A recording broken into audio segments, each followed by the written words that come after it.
अस्सलाम वालेकुम। उम्मीद है आप सब दोस्त खैरियत से होंगे। मैं जिस टाइम मौजूद हूँ शंघाई में, हुआंगपू जो डिस्ट्रिक्ट है इसमें। यहाँ पर एक मस्जिद है, शो नाम था आई थिंक, मैं मस्जिद का नाम भूल गया। आप जब भी शंघाई में आएंगे गूगल कीजिएगा, आपको यहाँ पर बहुत सारी मसाजिद मिलेगी।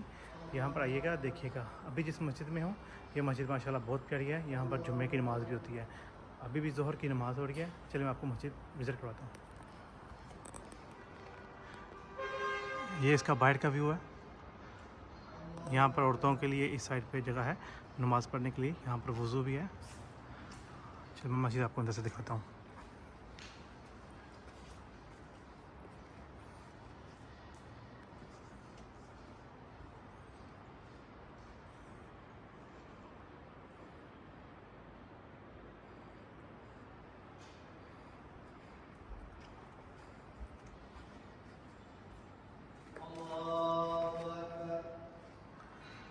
अभी मस्जिद में नमाज़ हो रही है, मैं इसलिए ज़्यादा अंदर बोल नहीं सका। आप दोस्तों को वीडियो पसंद आए लाइक कीजिएगा, शेयर कीजिएगा। मिलते हैं एक नई वीडियो में, तब तक के लिए अल्लाह हाफ़िज़।